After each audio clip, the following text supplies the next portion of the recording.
Wassalam. Sehat.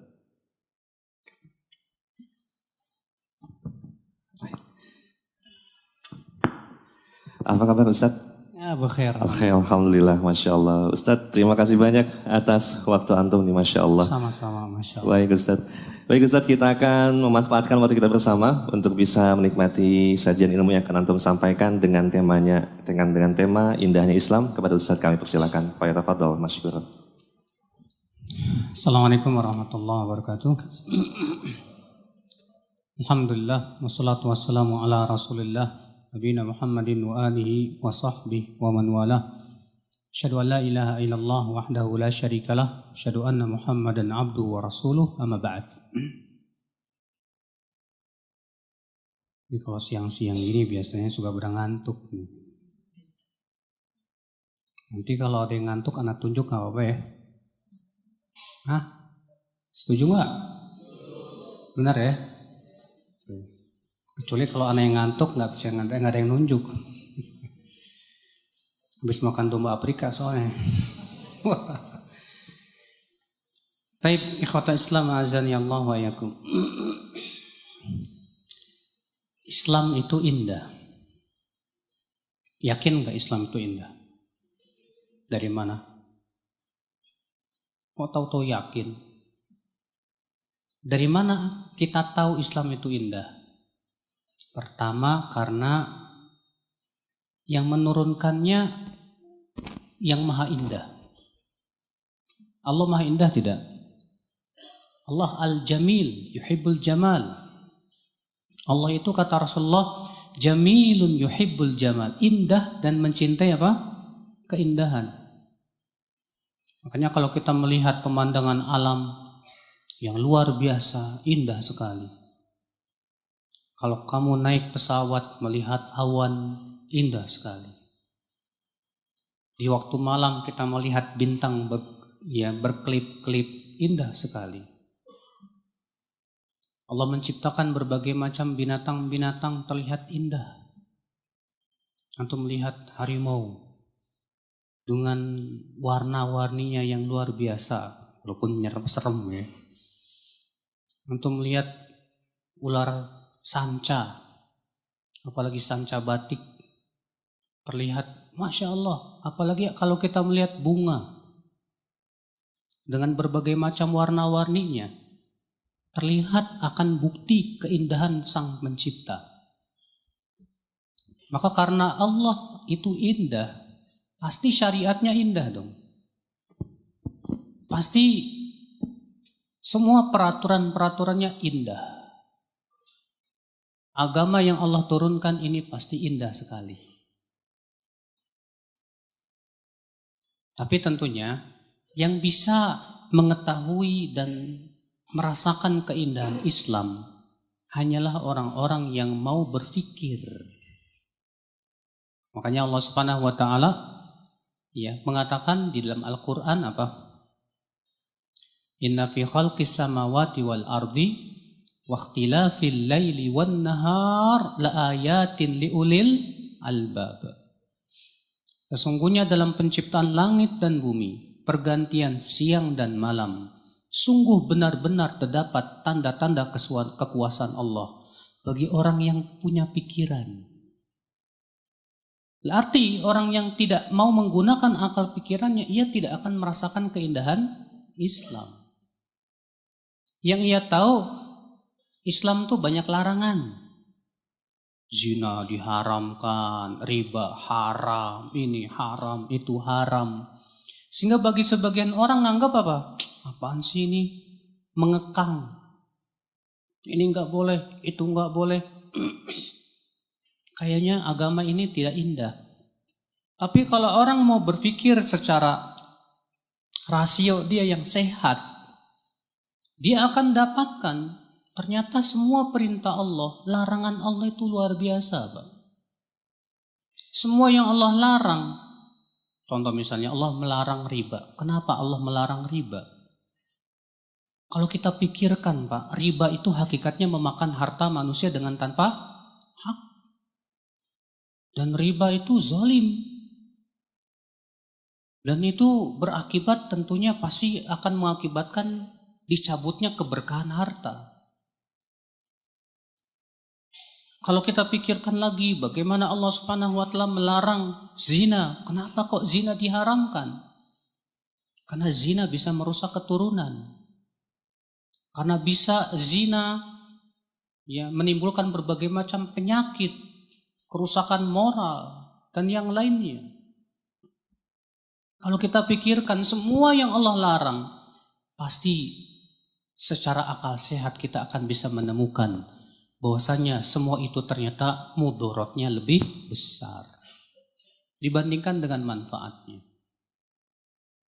Oleh karena itulah Allah berfirman, "Yas'alunaka 'anil khamri wal maisir, qul fihima itsmun kabirun wa manafi'u lin-nas, wa itsmuhuma akbaru min naf'ihima." Mereka bertanya kepada kamu tentang arak dan judi.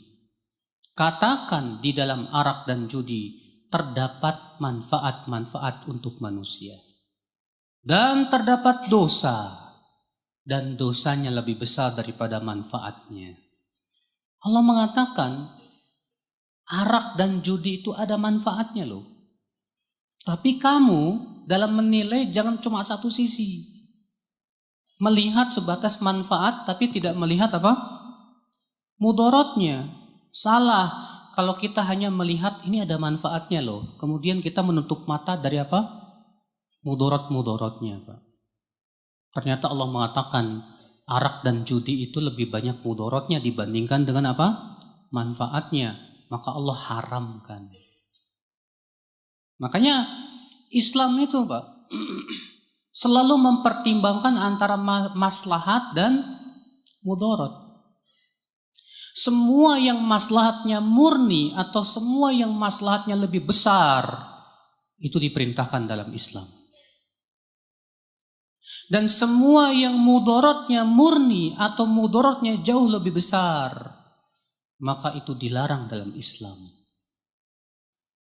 Adapun kalau maslahat dan mudorotnya itu seimbang, maka ini kita perlu berhati-hati. Ya, untuk mengambil sikap jangan gegabah. Makanya subhanallah lihat Pak. Semua perintah Allah maslahat tidak? Maslahat. Salat. Ya, mungkin bagi orang yang sifatnya materialistik menganggap apa sih salat cuma ngabisin waktu aja. Tapi bagi orang yang berpikir dengan akal yang sehat, manusia itu punya fitrah. Dan manusia difitrahkan dia akan mencari ketenangan batin. Dan tidak mungkin ketenangan itu diraih kecuali dengan berhubungan dengan pencipta alam semesta. Gak mungkin Pak. Kebahagiaan bisa kita raih kecuali dengan cara kita berhubungan dengan Allah Subhanahu wa ta'ala. Maka dengan kita sholat, Masya Allah Pak. Maslahatnya besar sekali. Orang yang sholatnya betul-betul dipelihara, khusyuknya, rukunnya, syaratnya. Ternyata apa yang terjadi? Sholat itu memberikan kekuatan untuk mencegah dari perbuatan keji dan mungkar. Allah mengatakan inna sholata tanha 'anil fahsya'i wal munkar. Sesungguhnya sholat itu mencegah dari perbuatan keji dan mungkar. Masya Allah. Allah perintahkan saum. Tahu saum? Puasa. Allah perintahkan puasa. Kenapa dengan puasa? Kenapa Allah memerintahkan puasa, Pak?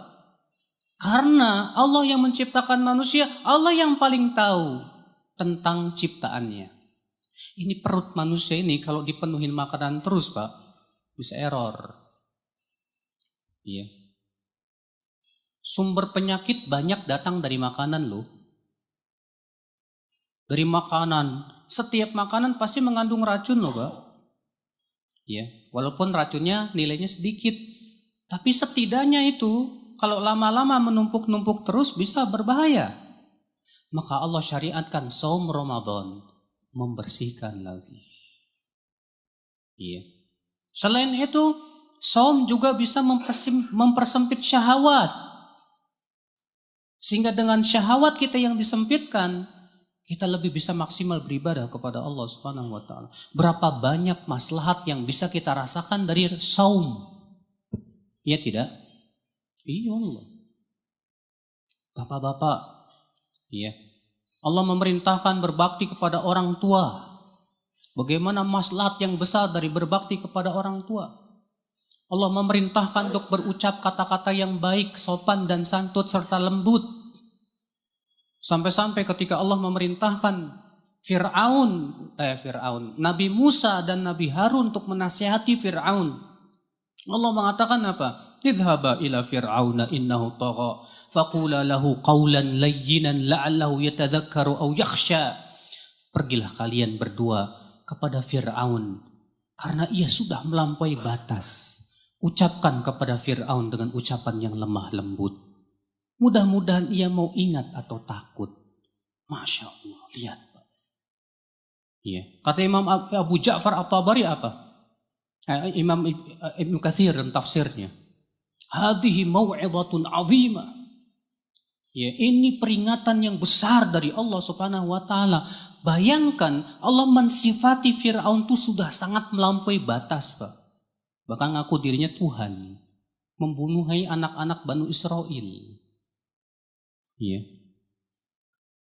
Sedangkan Nabi Musa orang terbaik di zamannya, pilihan Allah Subhanahu wa taala. Ternyata Allah perintahkan Nabi Musa untuk menasihati Fir'aun dengan ucapan yang lemah. Masya Allah. Allah memerintahkan kita untuk menyambung silaturahim. Supaya tidak pecah hubungan saudara. Allah melarang kita untuk apa? Ya, memutuskan hubungan dengan sesama muslim hanya karena masalah-masalah dunia. Rasulullah bersabda, maukah aku beritahukan kepada kalian dengan amalan yang lebih utama daripada sholat, puasa, sodakoh? Apa itu ya Rasulullah? Ternyata ada amalan yang lebih utama dari sholat, puasa, sodakoh. Kata Rasulullah, salahu dhatil bain, baiknya hubungan sesama muslim. Fa inna fasada dhatil bain hiyal haliqah, karena rusaknya hubungan sesama muslim itu pencukur, kata Rasulullah. La aqulu haliqatu sya'ar, bukan maksudnya pencukur rambut, kata Rasulullah. Wa innama haliqatu din, akan tetapi maksudnya pencukur agama. Pencukur agama, bayangkan. Iya. Kita dilarang oleh Allah untuk menyakiti hati manusia. Nggak boleh dalam Islam. Iya. Bahkan Allah melarang kita, nggak boleh kita memanggil teman kita dengan gelar-gelar yang buruk. Allah mengatakan, ya ayyuhalladzina amanu la yaskhar qaumun min qaumin asa ay yakunu khairan minhum wala nisa'un min nisa'in asa ay yakunna khairan minhun wala talmizu anfusakum wala tanabazu bil alqab bi'sal ismul fusuqu ba'dal iman wa man lam yatub faulaika humud zalimun. Allah mengatakan, hai orang-orang yang beriman, janganlah laki-laki memperolok laki-laki yang lain, suatu kaum memperolok kaum yang lain. Boleh jadi yang diperolok lebih baik daripada yang memperolok. Dan janganlah wanita memperolok wanita yang lain. Boleh jadi yang diperolok lebih baik daripada yang memperolok. Bayangkan Pak. Ya. Kalau ini ayat diamalkan gak bakalan ada saling membuli. Ya.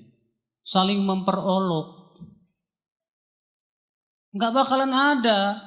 Sebab Allah memberikan kepada kita sebuah rahasia di situ. Boleh jadi yang diperolok lebih baik daripada yang apa? Memperolok. Artinya, hai kamu yang memperolok orang lain, tahu dari mana kamu lebih baik dari dia. Kamu memperolok itu seakan-akan kamu punya memandang kamu lebih baik dari dia. Kalau kamu menganggap bahwa yang kamu perolok itu lebih baik dari kamu, kamu tidak akan memperolok dia. Masya Allah. Bayangkan. Lalu Allah mengatakan apa? Wala talmizu anfusakum wala tanabazu bil alqab. Janganlah kalian meledek diri kalian sendiri dan jangan memberikan gelar-gelar yang tidak baik. Jangan ngasih gelar ke temennya. Kamu apa? Hah, cebong. Ada aja. Ya. Ya akhi, gak boleh memberikan gelar-gelar yang buruk. Haram. Ya. Allah aja manggil Banu Israel enggak? Memanggil Banu Israel, orang Yahudi tahu orang Yahudi? Orang Yahudi bagaimana tahu sendiri akhlaknya, bagaimana kesesatan mereka, tapi bagaimana Allah memanggil orang Yahudi itu dengan panggilan yang enak banget, Pak. Ya Bani Israel adhkuru ni'mati allati an'amtu alaikum. Wahai anak-anak Israel. Siapa Israel?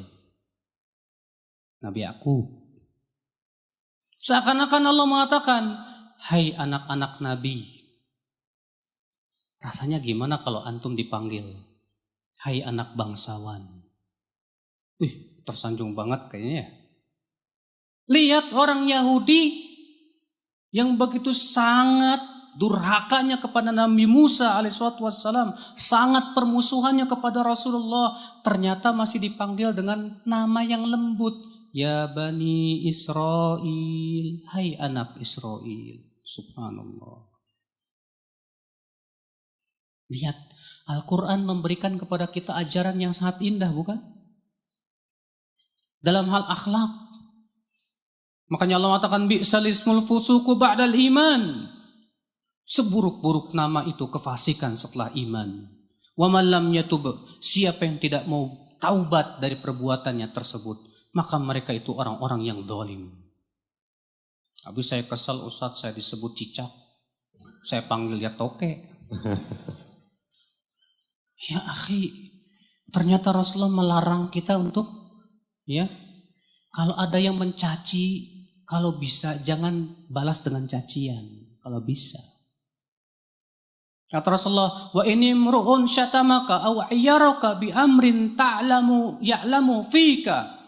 Kalau ada orang yang menjelek-jelekan kamu dengan aib yang ia tahu ada pada diri kamu, fala tu'ayyirhu bi amrin ta'lamu fih. Jangan kamu balas dengan menjelek-jelekan dia dengan aib yang kamu tahu ada pada diri dia. Wada' wabalahu alaih, biarkan dosanya buat dia.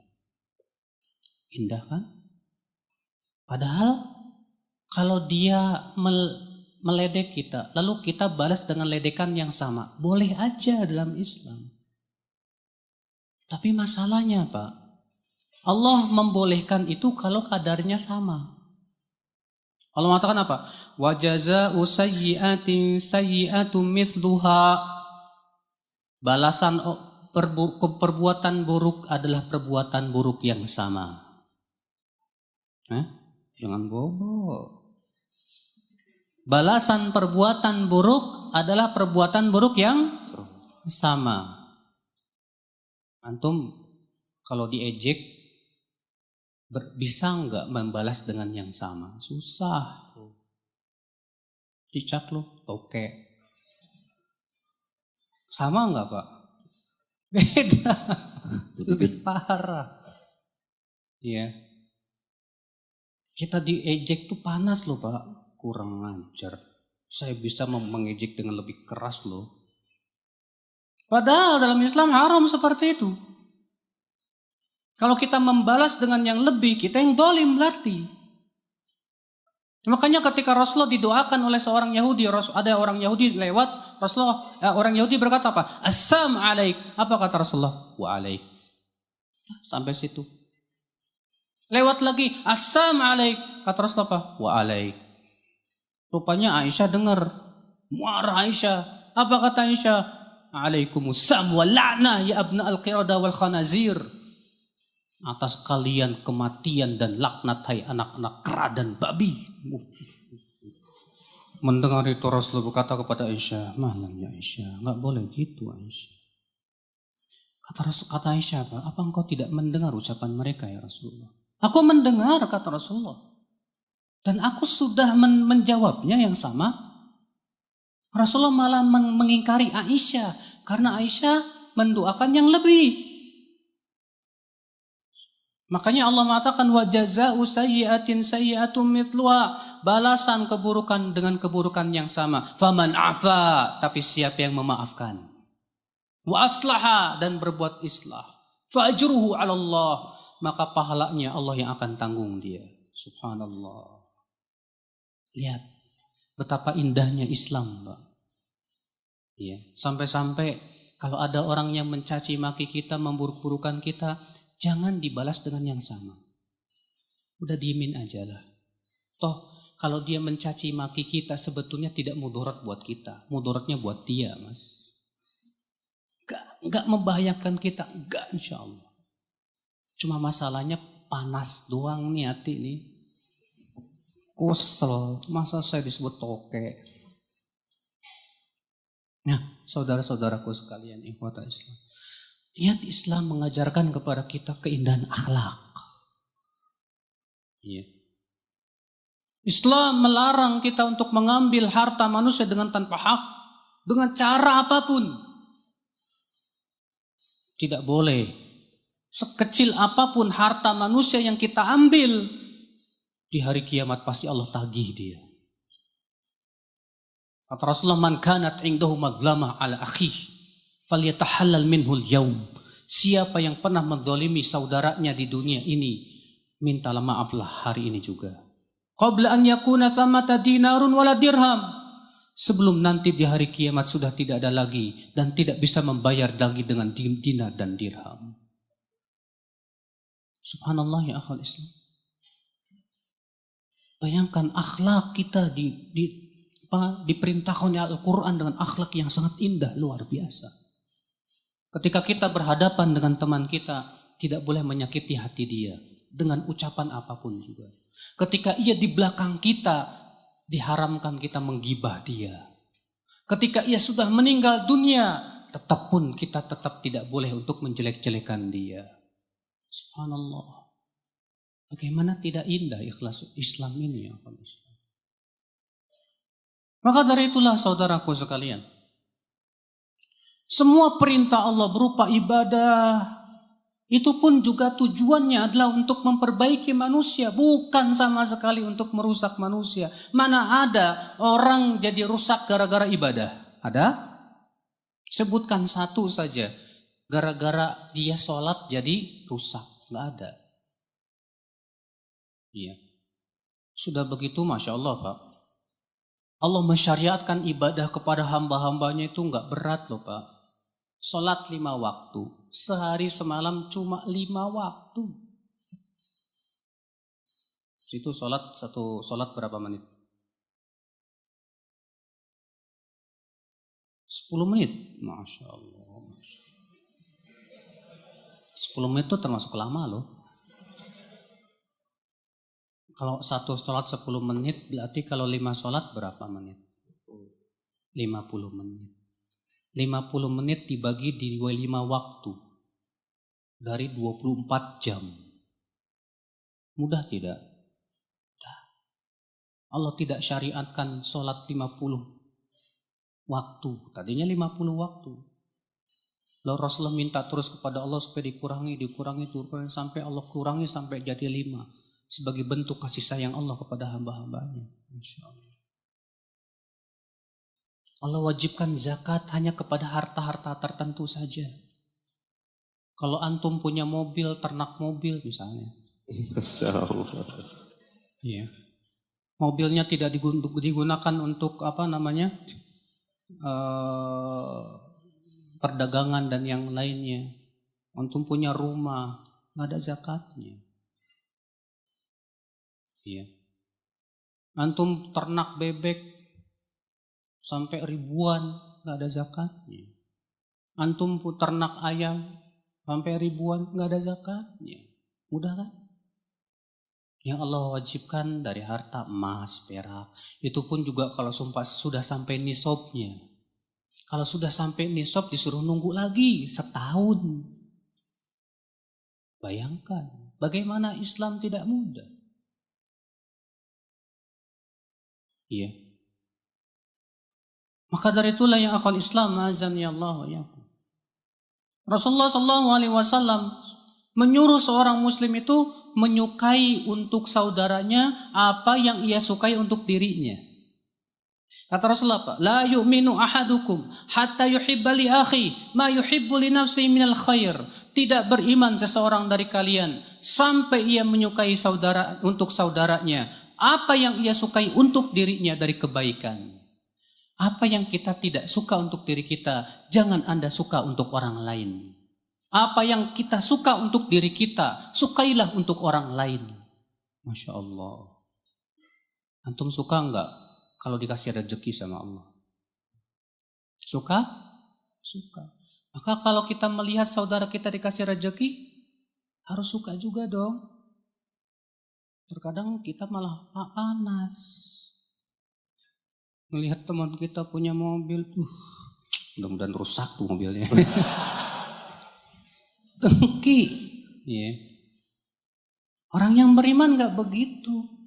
Dia mikir, saya aja suka kalau dikasih kayak gitu. Ya. Dia subhanallah teman saya duluan dikasih sama Allah, saya belum. Saya doain ya Allah mudah-mudahan berkahi dia. Maka malaikat berkata amin. Kamu juga dapat insya Allah. Doain Pak. Kita melihat Masya Allah teman kita diberikan oleh Allah Subhanahu wa Ta'ala kenikmatan. Ya. Kita ikut gembira. Karena kita menyukai untuk saudara kita apa yang kita sukai untuk diri kita. Kalau kita melihat teman kita jatuh kepada kesalahan, kita sedih. Ya Allah, teman saya kok jatuh kepada kesalahan. Saya pun kalau jatuh kepada kesalahan saya nggak mau. Sementara kita kalau ngedengar teman kita jatuh kepada kesalahan, syukurin loh. Apa kata saya juga? Ya Allah, ya akhi. Iya. Jangan seperti itu. Makanya saudara-saudaraku sekalian ya, Islam memerintahkan kita untuk menghormati tetangga. Sampai-sampai Rasulullah SAW bersabda, "Ma zala Jibril yusini bil jar hatta dhanantu annahu sayuwarithuhu." Senantiasa Jibril berwasiat kepadaku untuk berbuat baik kepada tetangga. Sampai-sampai aku mengira tetangga akan mewarisi tetangganya. Subhanallah. Bahkan Rasulullah SAW bersumpah, wallahi la yu'min, wallahi la yu'min, demi Allah tidak beriman, demi Allah tidak beriman, demi Allah tidak beriman. Siapa alladzi la ya'manu jaruhu bawa'iqahu, yang tetangganya merasa tidak aman dari apa? Dari gangguannya. Tuh, Masya Allah. Bayangkan Pak, mengganggu tetangga nggak boleh. Antum niatnya, saya mau ngedawain tetangga, setel tuh pengajian kenceng-kenceng biar tetangga denger. Lah emang tetangga bisa dengerin terus apa? Bisa jadi tetangga lagi sakit, bisa lagi butuh istirahat, bukannya dapat hidayah malah ngomel-ngomel. Tuh orang berjenggot kok gitu sih misalnya, ya. Gak boleh seperti itu. Seorang orang yang mukmin tidak mau mengganggu tetangganya, tapi dia berbuat baik kepada tetangganya ya. Berbuat baik kepada semua orang. Tidak pernah ia tidak pernah seorang mukmin itu berbuat zolim kepada siapapun juga, Pak. Karena ia tahu bahwa kezoliman itu hakikatnya kegelapan nanti pada hari kiamat. Al-zulmu dhulumatun yaumal qiyamah, kata Rasulullah. Kezoliman itu kelak akan menjadi kegelapan nanti pada hari kiamat. Tidak ingin ia menyakiti hati seorang muslim siapapun juga. Dia takut sekali kepada Allah Subhanahu wa taala jika ada seorang mukmin yang pernah tersakiti hatinya oleh dirinya. Takut dia kalau dia pernah menzalimi seorang muslim pun juga. Masya Allah. Seperti ini ya akal Islam. Sungguh luar biasa indah ajaran Islam itu ya. Kalau kita amalkan. Islam menganjurkan kita untuk menepati janji. Kalau antum janji, jangan cuma PHP, Pak. Ngomong ya, saya datang, insya Allah. Kalau tanda insya Allah biasanya nggak datang nih. Sampai-sampai sebagian ngomong gitu. Udahlah jangan ngomong insya Allah, napa? Yang pasti-pasti aja. Seakan-akan insya Allah itu Pak, ya, maknanya itu negatif. Padahal Al-Quran mengatakan apa? وَلَا تَقُولَنَّ لِشَيْءٍ إِنِّي فَاعِلٌ ذَلِكَ غَدًا إِلَّا أَن يَشَاءَ اللَّهُ. Jangan sekali-kali kamu mengatakan, aku akan melakukan besok, kecuali mengucapkan insya Allah. Tuh, berarti mengucapkan insya Allah tuh harus. Maka tuh jangan permainkan kata-kata insya Allah. Ya. Ini kalau insya Allah pasti nggak datang. Salah seperti itu. Jangan rusak nama insya Allah, karena nama insya Allah ini, kata insya Allah ini mulia Pak. Jika Allah mengizinkan. Nah, saudara-saudaraku sekalian, lihat ya akal Islam. Semua pintu yang bisa menjerumuskan kepada maksiat diharamkan dalam Islam Pak. Karena maksiat itu hakikatnya merusak moral, merusak apa? Ya, keamanan, merusak hubungan sesama manusia, merusak segala-galanya. Itu maksiat Pak. Zina dilarang oleh Allah. Semua yang bisa menjerumuskan kepada zina dilarang oleh Allah Subhanahu wa taala. Seorang laki-laki diperintahkan untuk menundukkan pandangannya. Tidak jelalatan setiap melihat awewe yang bening. Masya Allah, dipelototin. Haram dalam Islam. Allah mengatakan wa kullil mu'minina yaghuddu min absarihim wa yahfadhu furujahum. Katakanlah kepada kaum mukminin, hendaklah mereka menundukkan pandangan mereka dan menjaga kemaluan mereka. Wa kullil mu'minati yaghuddna min absarihin wa yahfadhna furujahun. Dan katakan kepada para wanita juga, hendaklah mereka tundukkan pandangan-pandangan mereka. Jadi bukan cuma laki-laki, perempuan juga. Ya. Maka dari itu yang akal Islam, bayangkan kalau antum terbiasa ngelihat, misalnya antum suka ngelihat sinetron, artisnya cantik-cantik, widih, masya Allah. Pas ngelihat istri antum, ya, ternyata tak secantik yang di TV. Berkurang hati antum tuh cantiknya. Lama-lama nggak cinta lagi. Akhirnya hubungan suami istri retak tidak Pak? Retak gara-gara mata nggak dijaga. Seorang wanita juga begitu. Makanya Allah ya menjaga mata itu supaya menjaga hati. Sebab kalau hati sudah terjaga, masya Allah, itu sumber kebaikan saudaraku sekalian. Nah lihatlah saudara-saudaraku sekalian, pikirkan baik-baik tentang indahnya syariat Islam. Betapa Islam ini sangat luar biasa sekali. Makanya mana mungkin Pak, Islam membolehkan bom bunuh diri misalnya. Yang korbannya siapa? Rakyat yang tak berdosa, di tempat-tempat yang umum dan yang lainnya. Mana mungkin? Mustahil ya akal Islam. Mana mungkin Islam membolehkan membom kedutaan-kedutaan besar. Dalam Islam, Rasulullah sudah menegaskan kepada para sahabatnya, Rasulullah melarang membunuh para utusan. Sedangkan para kedubes itu utusan bukan? Utusan, dilarang sama Rasulullah SAW. Mana mungkin itu dari Islam? Kalau misalnya ternyata yang melakukannya orang Islam, pasti orang yang bego tuh Pak. Gak paham tentang hakikat apa? Islam. Gak paham dia tentang keindahan Islam. Ikhwatul iman, azan ya Allah. Nah ini saudaraku sekalian, ya.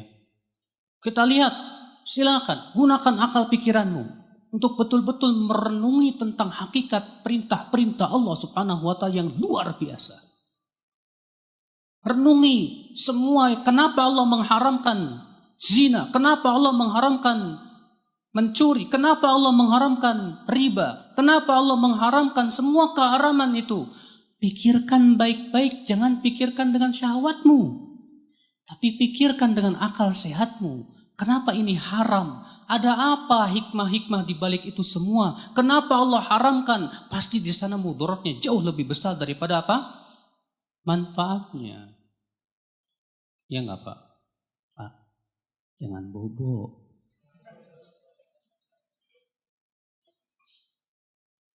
Ikhwata Islam azani Allah wa ya.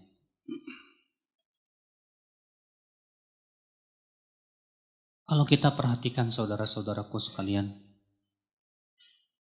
ketika Allah Subhanahu wa Ta'ala menurunkan Al-Quran kepada Nabi Muhammad SAW saja tidak sekaligus, tapi sedikit demi sedikit. Allah mensyariatkan kepada kaum muslimin pun juga tidak sekaligus, tapi sedikit demi sedikit. Sebagai kasih sayang Allah kepada umat Nabi Muhammad SAW. Ya. Allah Subhanahu wa Ta'ala terkadang menguji dengan berbagai macam ujian-ujian berupa perintah dan larangan itu. Ternyata hasil dari ujian itu luar biasa sekali, Pak. Antum lihat lautan setelah selesai badai terlihat indah, bening. Antum lihat kerang itu untuk membuat mutiara-mutiara yang cantik, dia harus menyusahkan dirinya setahun lamanya, menyakiti dirinya setahun lamanya untuk mengeluarkan mutiara-mutiara yang luar biasa. Antum melihat emas itu ketika dimasukkan ke dalam api dan ubupan semakin tersaring dan terlihat karatnya. Demikian pula Allah memberikan ujian-ujian kepada hamba-hambanya supaya semuanya dalam rangka menyaring keimanan. Menyaring apa? Keimanan. Dan itu maslahatnya jauh lebih besar daripada mudarat ujian itu sendiri. Makanya setiap muslim diuji tidak, Pak? Diuji. Tapi ternyata di belakang ujian itu ada keindahan yang luar biasa, Pak. Ketika seseorang diuji, tertempaklah hatinya. Semakin berkilau hatinya tersebut dengan ujian. Semakin dia pun kuat keimanannya kepada Allah Rabbul Izzati wal Jalal. Allah gugurkan dosa-dosanya, Allah angkat derajatnya. Jangan Anda kira ketika Allah memberikan Anda sakit, Allah zalim kepada Anda. Tapi Allah berikan kepada Anda sakit karena Allah masih mencintai kamu. Allah ingin gugurkan dosa-dosa kamu. Allah ingin angkat derajat kamu. Masya Allah saudara-saudaraku sekalian. Makanya perbuatan Allah tidak lepas dari rahmat, keadilan, dan kasih sayang. Perbuatan Allah semuanya indah. Semuanya apa? Indah. Sebutkan dalam hadis, Pak, ada seorang sahabat memakai kain melebihi mata kaki, bahkan sampai terseret ke tanah. Maka Rasulullah SAW berjalan dengan cepat untuk mengejar laki-laki tersebut. Dan Rasul bersabda, "Taqillah, bertakwalah kamu kepada Allah, irfa' thawbak." Angkat kakimu itu, angkat kakimu lagi. Angkat kainmu itu. Angkat kainmu. Artinya tidak boleh isbal. Apa kata sahabat ini, Pak? Wahai Rasulullah, kakiku ini cacat.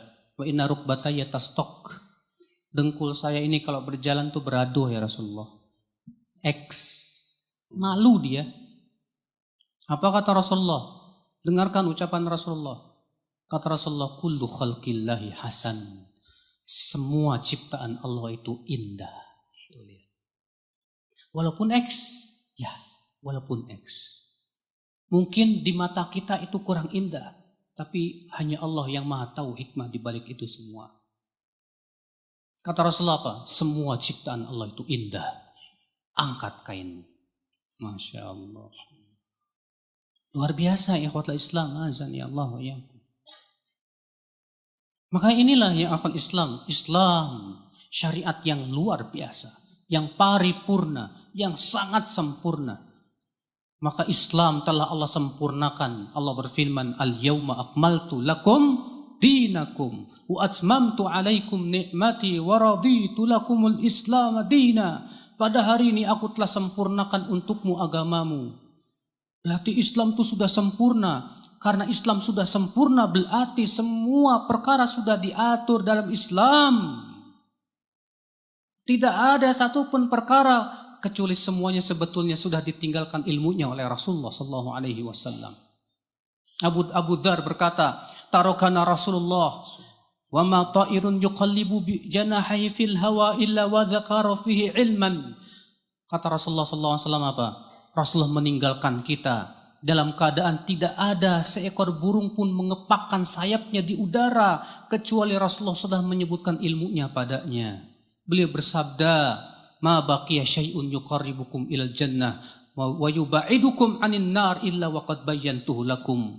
Tidak tersisa sedikit pun yang bisa mendekatkan kalian ke surga dan menjauhkan dari api neraka kecuali sudah dijelaskan semuanya untuk kalian. Islam ternyata sudah sempurna. Alhamdulillah. Karena Islam sudah sempurna, berarti kita tidak butuh lagi kepada selain itu, Pak. Semua sudah ada dalam Islam. Makanya di antara keindahan Islam itu apa? Islam sempurna.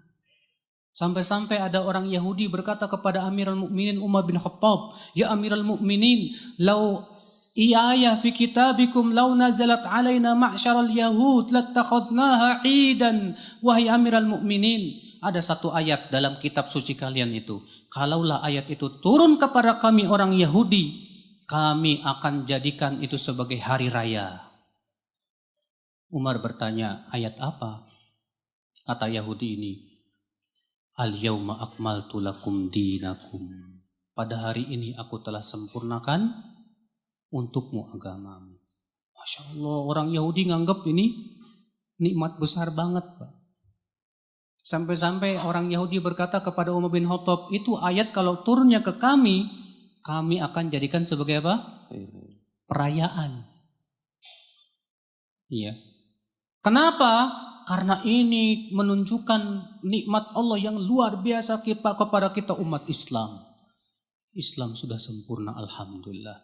Jadi nggak perlu capek-capek lagi mikirin gimana cara bikin ibadah sendiri. Nggak perlu. Semua sudah diajarkan sama Rasul Sallallahu Alaihi Wasallam.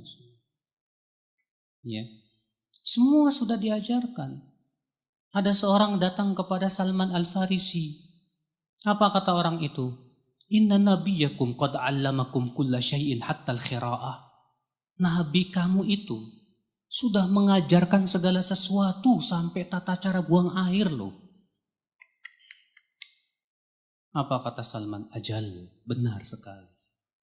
Sampai cara buang air sudah diajarkan oleh Rasul sallallahu alaihi wasallam. Iya. Apa ada buang air? Pertama, buka celana bismillah. Masuk WC dulu Pak, jangan buka celana dulu.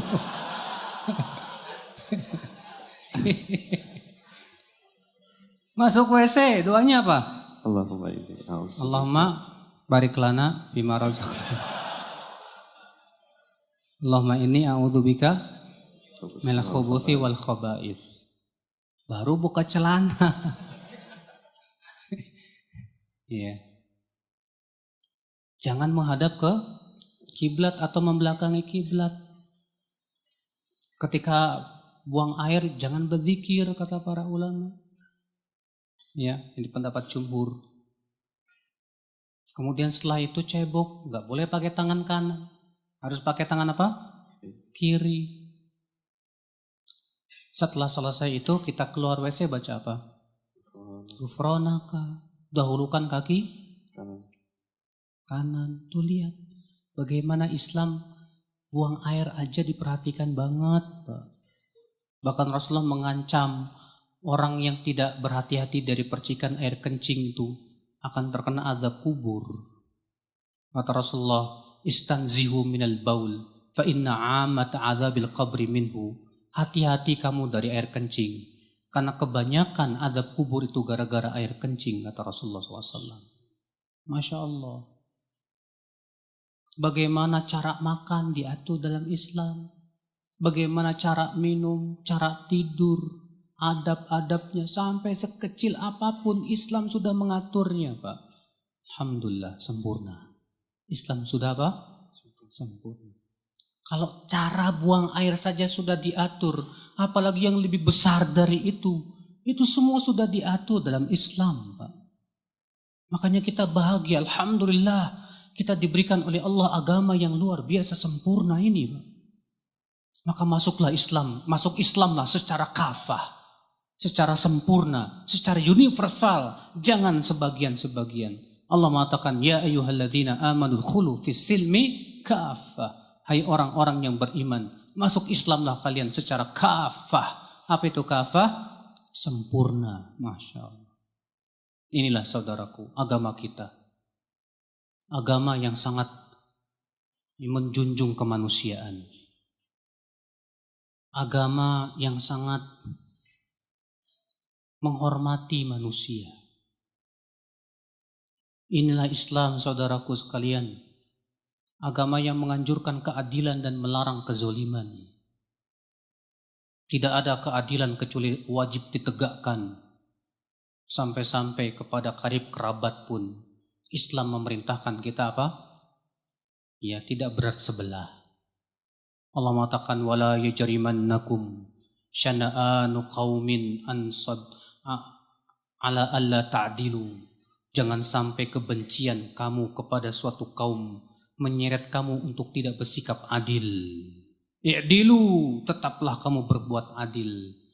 Huwa aqrabu littaqwa, itu lebih dekat kepada ketakwaan. Masya Allah, luar biasa. Kalau kita jabarkan Islam satu persatu, luar biasa. Syariatnya ini Masya Allah, membuat akal-akal tercengang. Iya. Nah inilah saudaraku sekalian. Ya. Syukurlah nikmat Islam ini Pak dengan cara mengkaji dan mengkaji. Syukurlah nikmat Islam ini Pak dengan cara mengamalkannya Pak. Syukurlah nikmat Islam ini Pak dengan cara kita berpegang teguh dengan tali-tali Islam. Allah mengatakan wa'tasimu bihablillahi jami'a. Peganglah tali Allah seluruhnya. Dan tali Allah itu Islam, Al-Quran, Al-Hadis. Wala tamutunna illa wa antum muslimun, kata Allah. Dan jangan kamu wafat kecuali dalam keadaan muslim, dalam keadaan Islam. Usahakan, pertahankan keislaman kita sampai akhir hayat kita, Pak. Berapa banyak orang yang mengganti agamanya karena ia tidak mau belajar tentang Islam. Tidak pernah belajar tentang hakikat Islam. Nah inilah ya, keindahan Islam secara global. Adapun secara detail itu pembahasannya dalam majlis-majlis ta'lim. Anda akan melihat bagaimana keindahan akhlak Islam, keindahan muamalah dalam Islam, keindahan ibadah, akidah dan yang lain. Wallahu a'lam. Nah. Masya Allah. Syukur Ustaz atas penyampaian materi yang telah Ustaz sampaikan. Dan Bapak dan Ibu setelah hadirin sekalian, insya Allah setelah ini kita akan bersoal jawab. Baik, kita akan bacakan pertanyaan pertama dari Ahwat Ustadz. Ustadz, bagaimana hukumnya bagi orang yang suka mencela dan menjelek-jelekan pemerintah, Ustadz? Khususnya di fenomena di media sosial saat ini, Ustadz. Mohon nasihatnya. Bagaimana hukumnya menjelek-jelekan pemerintah dan mencela? Syekh bin Baz, Syekh Utsaimin, dan para ulama di zaman dahulu semua sepakat, Ahlus Sunnah wal Jamaah, bahwa haram hukumnya mencela, menjelek-jelekan pemerintah di media-media umum, media sosial, dan yang lainnya. Tidak diperkenankan. Kenapa? Karena itu bisa memprovokasi. Itu bisa memecah antara pemimpin dengan rakyatnya. Berakibat tentunya pasti ujung-ujungnya akan ada pemberontakan dan kekacauan. Maka dari itulah Allah Subhanahu wa Ta'ala yang memerintahkan Nabi Musa untuk datang kepada Fir'aun saja yang jelas-jelas zalim, yang jelas-jelas kafir, yang jelas-jelas mengaku dirinya Tuhan, untuk mengucapkan kata-kata yang lemah lembut. Faqula lahu qawlan layyina. Ucapkan kepada Fir'aun dengan kata-kata yang lemah lembut.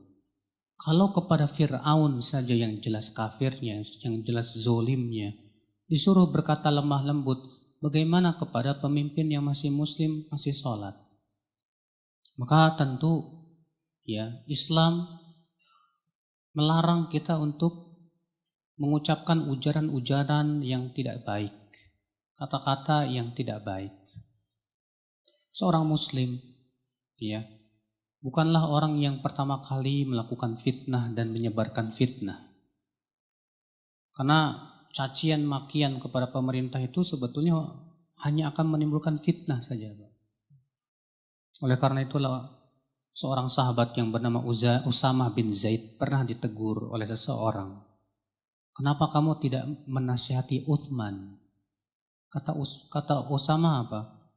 Aku sudah menasihati Utsman antara aku dan dia saja. Iya. Apakah kalau aku menasihati dia aku harus lapor sama kamu? Aku tidak ingin menjadi orang yang pertama kali membuka fitnah, kata beliau. Ya akhal Islam azani Allah.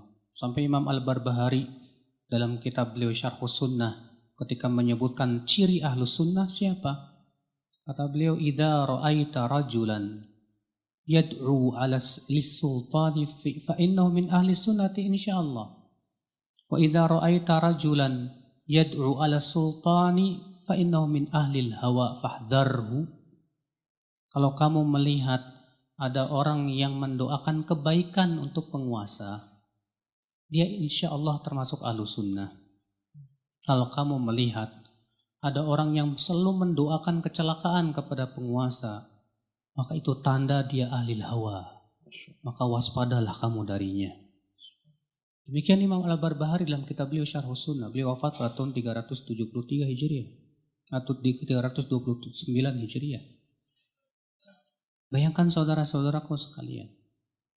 Maka dari itulah ya, mencaci maki, ujaran-ujaran yang tidak baik di media sosial hanya akan memancing emosi, hanya akan menimbulkan kerusuhan. Semua itu dilarang dalam Islam. Ya. Maka Allah mengatakan apa? Wa qulu lin-nasi husna. Allah memberikan kaidah ini dalam Al-Quran. Wa qulu lin-nasi husna. Ucapkanlah dengan ucapan yang baik kepada manusia. Ucapkan dengan kata-kata yang baik, saudara. Seorang mukmin, seorang muslim, kalau ketika melihat kemungkaran yang dilakukan oleh penguasa, yang ia lantunkan doa, ya Allah berikan hidayah kepada penguasaku. Sebab kalau kamu caci maki dan hina di media sosial, apa manfaatnya coba? Apakah dengan cara seperti itu kamu akan bisa merubah? Tidak. Tapi kalau kamu berdoa, ya Allah berikan dia hidayah, ternyata doa kamu didengar oleh Allah. Ternyata Allah mengijabah doa kamu, ternyata ia dapat hidayah. Maslahatnya buat siapa? Kalau bukan untuk rakyat juga. Maka dari itulah saudaraku, Islam agama yang sungguh sangat indah sekali dalam masalah ini. Iya, semua perkara yang bisa memicu konflik, peperangan dan yang lainnya, fitnah, dilarang dalam Islam. Namun tentunya ya akhi, Islam juga memerintahkan kita beramar ma'ruf nahi mungkar dengan cara yang baik, dengan memperhatikan etika-etika dan adabnya. Betul, kita diperintahkan mengingkari kemungkaran. Tapi bagaimana ada etikanya yang telah diperintahkan oleh Islam? Ya, itu pembahasannya di dalam masalah bab amar ma'ruf nahi mungkar. Ya, Allahu a'lam. Masya Allah. Sebagian tadi Ustaz sampaikan cara buang hajat saja diajarkan, apalagi menasehati dan menjaga kemuliaan pemimpin ya Ustaz ya. Masya Allah. Baik Ustaz, mohon izin ke pertanyaan berikutnya Ustaz. Ustaz terkait dengan tadi larangan untuk memberikan gelar buruk kepada saudara muslim Ustaz. Bagaimana dengan riwayat Musailamah yang mengaku sebagai nabi, kemudian digelari Al-Kazab, apakah boleh menggelari gelaran buruk terhadap orang yang memusuhi Allah Ustaz? Musailamah mengaku dirinya nabi. Sementara tidak ada lagi akan ada nabi setelah Nabi Muhammad SAW. Musailamah mengaku-ngaku dapat wahyu, padahal tidak dapat. Musailamah pun memerangi Rasulullah Allah dan Rasulnya. Sehingga Rasulullah SAW ketika memberikan gelar Al-Kadzab kepada Musailamah, memang betul itu. Sebab kalau tidak diberikan gelar Al-Kadzab, orang akan terpengaruh terhadap dia yang mengaku-ngaku sebagai apa? Nabi. Masa mau diberikan gelar Musailamah As-Saduq yang jujur, jelas-jelas kadzab seperti itu. Kalau tidak diberikan gelar seperti itu, berapa banyak orang nanti terpengaruh, Pak. Maka enggak masalah memberikan gelar orang yang memang berbahaya untuk apa? Agama, din. Seperti Musailamah, kata para ulama. Seperti ini maslahatnya jauh lebih besar dibandingkan dengan mudaratnya. Supaya manusia terhindar dari fitnahnya siapa? Musailamah Al-Kadzab ini. Dan supaya jelas kepada manusia akan kedustaan orang ini. Dan terbedakan mana nabi yang sebenarnya dengan nabi yang dia cuma ngaku-ngaku nabi aja, nabi palsu. Iya, Allahu a'lam. Baik, syukran Ustadz. Dan pertanyaan berikutnya, mohon izin. Ustadz, apa ya penyebab seorang mukmin, bahkan mayoritas mukmin dan muslim itu tidak merasakan indahnya Islam, Ustadz? Sehingga banyak fenomena yang terjadi saat ini. Barangkali ada nasihat Ustadz untuk kaum muslimin pada umumnya, Ustadz. Iya. Kenapa sih banyak kaum muslimin tidak merasakan keindahan Islam? Pertama, karena kebodohan terhadap Islam itu sendiri. Dia tidak ada keinginan kuat untuk mengkaji Islam dari kitab-kitab para ulama. Duduk di majlis-majlis para ulama. Hanya sebatas mengandalkan apa? Akalnya saja. Yang kedua, ya, kenapa dia menganggap Islam itu tidak indah? Karena dia selalu ngikutin syahwat dan hawa nafsu. Sementara perintah-perintah Allah selalu bertabrakan dengan hawa nafsu dan syahwat. Tapi kalau kita berpikir dengan akal yang jernih, memikirkan betul-betul tentang perintah-perintah Allah, larangan-larangan Allah. Kenapa sih Allah melarang ini? Kenapa sih larang? Dipelajari baik-baik. Dia akan dapatkan bahwasanya ternyata mudaratnya jauh lebih besar. Ya, intinya orang ini tidak menggunakan akal sehatnya, Pak, untuk berpikir. Tapi dia yang gunakan apa? Syahwatnya. Kalau orang tidak menggunakan akal sehat tapi yang dia gunakan syahwat, dia tidak akan merasakan indahnya Islam. Iya. Yang ketiga, karena hatinya yang penuh maksiat. Orang yang hatinya penuh maksiat hitam kelam. Ketika hatinya sudah hitam kelam, ia tidak bisa lagi melihat kebenaran. Bahkan terkadang terbalik. Melihat kebenaran sebagai sebuah kebatilan, melihat kebatilan sebagai sebuah apa? Kebenaran. Akibat daripada hatinya tersebut. Makanya banyak faktor, Pak. Tapi orang yang berpikir insya Allah dia akan dapat hidayah. Banyak orang-orang yang berpikir, Pak. Dari kalangan para ilmuwan barat yang mereka mengkaji ternyata dapat, Masya Allah, Islam ini luar biasa sekali, masuk Islam. Makanya di Eropa lihat, di Amerika lihat. Mereka berbondong-bondong masuk Islam. Ya. Kenapa? Setelah mereka melihat dengan akal pikiran mereka dan fitrah mereka yang masih lurus, ternyata Islam luar biasa memberikan solusi yang tidak ada pada agama yang lainnya. Makanya untuk melihat di Amerika luar biasa, Pak, perkembangan Islam dahsyat sekali. Di Inggris luar biasa, Pak, perkembangan Islam dahsyat sekali. Ya. Maka subhanallah, sementara kita di Indonesia banyak yang justru murtad karena akibat dia tidak sungguh-sungguh mengkaji Islam. Tidak sungguh-sungguh berpikir tentang keindahan Islam. Walaupun alhamdulillah, Pak, Allah memberikan kabar gembira bahwa kalau ada di antara umat Islam yang murtad, maka Allah akan adakan lagi umat lain yang Allah cinta kepada mereka dan mereka pun cinta kepada Allah. Itu kabar gembira dari Allah. Allah mengatakan, ya ayyuhalladzina amanu man yartadda minkum an dinihi fasawfa ya'tillahu biqaumin yuhibbuhum wa yuhibbuna. Hai orang-orang yang beriman, siapa di antara kamu yang murtad dari agamanya, Allah akan datangkan kaum yang lainnya yang ia cinta kepada Allah dan Allah pun cinta kepada mereka. Kata Syekhul Islam, ini kabar gembira dari Allah. Bahwa tidak ada seorang pun muslim yang murtad kecuali Allah akan tumbuhkan generasi lain, kaum lain yang mereka mencintai Allah dan Allah cinta kepada mereka.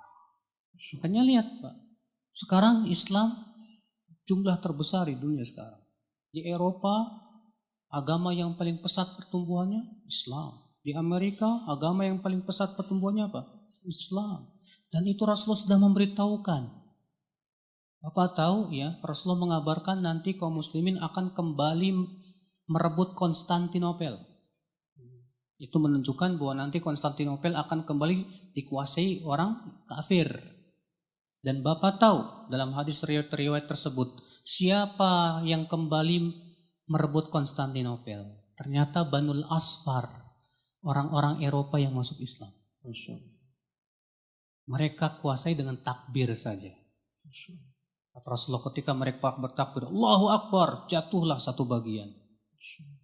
Mereka takbir lagi, Allahu Akbar, jatuh lagi bagian yang lain.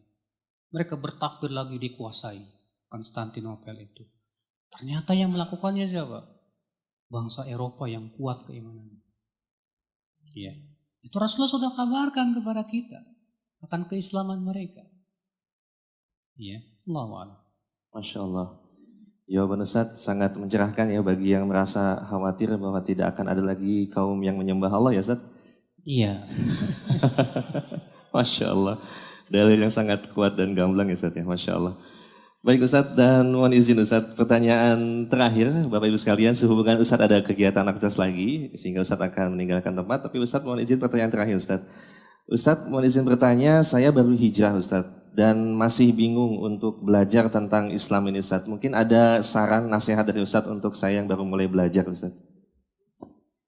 Pertama, orang yang hijrah itu harus betul-betul hijrahnya itu kuat dengan hatinya, bahwa dia betul-betul ingin hijrah. Orang yang ingin hijrah, yang harus dia lakukan pertama, sungguh-sungguhlah menuntut ilmu dulu. Duduk di majlis taklim. Orang yang hijrah, terutama bagi mereka yang namanya sudah tenar, letakkanlah dulu ketenarannya. Jangan sampai ketenaranmu itu menipumu sehingga akhirnya kamu tertipu dari hijrahmu. Sungguh-sungguh kaji ilmu. Belajar bahasa Arab, belajar Al-Quran, hadis, dan yang lainnya. Kokohkan keilmuanmu. Syekh Fauzan ketika mau mensyarah hadis Rasulullah SAW dengan pasukan kaum muslimin setelah selesai Fatu Makkah dengan 12.000 pasukan hendak memerangi kaum Hawazin, ya, yang dikenal dengan perang Hunain. Pernah dengar nggak perang Hunain? Ketika perjalanan menuju Hunain itu Pak, rupanya mereka melewati pohon bidara, sidr. Ya. Nah rupanya di antara pasukan kaum muslim ini ada orang-orang yang baru masuk Islam.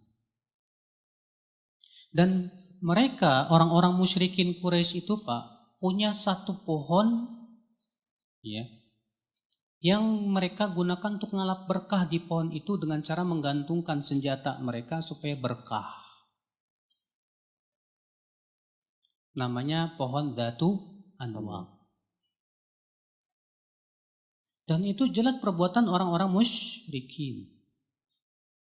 Ketika di perjalanan itu Pak, rupanya orang-orang musyrikin yang baru masuk Islam itu berkata kepada Rasulullah, ngelewatin pohon bidara. Ya Rasulullah, ij'al lana dzata anwat kama lahum dzatu anwat. Ya Rasulullah, jadikan dong buat kami pohon dzatu anwat sebagaimana mereka punya dzatu anwat. Iya. Karena mereka baru masuk Islam nggak paham kalau itu termasuk syirik. Apa kata Syekh Shalih Fauzan? Orang yang baru hijrah, orang yang baru masuk Islam, masih tersisa padanya keyakinan-keyakinan jahiliyah. Maka dari itu, orang yang baru hijrah, biarkan dia menuntut ilmu dulu untuk menghilangkan pikiran-pikiran dan perasaan-perasaan yang dulu jahiliyahnya itu. Jangan baru masuk Islam langsung ceramah, baru hijrah langsung ngomong depan umum. Ya akhi, bahaya ini. Karena pikiran-pikiran dulu dia belum bersih. Maka wajib dia menuntut ilmu dulu untuk membersihkan semuanya itu. Duduklah di majlis ilmu. Tawaduklah kepada ilmu. Duduklah di majlis ulama. Itu dulu yang harus ditekankan kepada mereka. Menuntut ilmu. Kemudian di awal-awal menuntut ilmu tidak salah kalau antum berhati-hati dulu untuk tidak sembarangan duduk di majlis ilmu. Kenapa? Karena keselamatan itu segala-galanya ya. Segala-galanya keselamatan itu. Kalau di zaman salaf terdahulu Pak, kalau mereka ingin mengambil ilmu dari seseorang, kata mereka apa? Jalasna syahrain. Kami duduk 2 bulan memperhatikan orang itu. Dan kami bertanya-tanya ke orang-orang tentang dia. Sampai-sampai yang ditanya berkata, kamu mau menikahkan dia dengan anakmu? Kenapa? Saking hati-hatinya. Jangan sampai mereka salah dalam mengambil ilmu. Itu zaman salafus saleh, makanya mereka selamat. Sementara kita, ya kita tidak ada istilah seperti itu.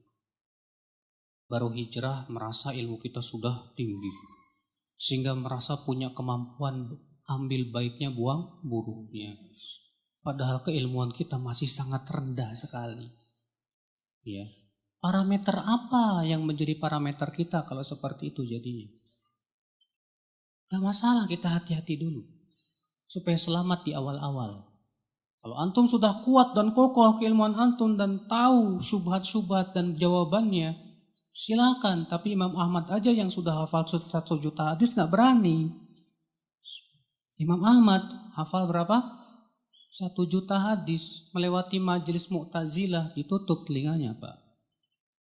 Ketika ditanya kenapa, hati kita lemah, sementara syubhat itu menyambar. Iya. Nah inilah saudara-saudaraku sekalian. Semoga kita semua Pak, senantiasa diberikan oleh Allah istiqomah dan kekuatan. Amin. Diberikan oleh Allah Subhanahu wa Ta'ala terus semangat dalam menuntut ilmu sampai akhir hayat kita. Sebab kalau kita sudah meninggalkan majelis ilmu, tanda kita sudah mulai mundur ke belakang. Karena majelis ilmu itu seperti charger buat apa? HP. Ya, kembali memperbaharui iman, kembali memperkuat, kembali menambah keilmuan. Alhamdulillah. Berbahagialah kita semua yang masih mencintai majelis ilmu.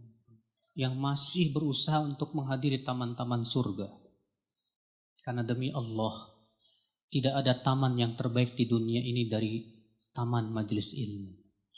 Subhanallah bihamdik, syahadu an la ilaha illa ant, astaghfiruka wa atubu ilaik. Assalamualaikum warahmatullahi wabarakatuh. Waalaikumsalam warahmatullahi wabarakatuh. Syukran Ustadz, jazakallah khair atas penyampaian ilmunya. Dan kepada antum semua, jazakumullah khair. Pada seluruh panitia juga, semoga Allah mudahkan kita untuk bertemu kembali di majelis yang akan datang. Dan terima kasih banyak hati-hati di jalan. Assalamualaikum warahmatullahi wabarakatuh.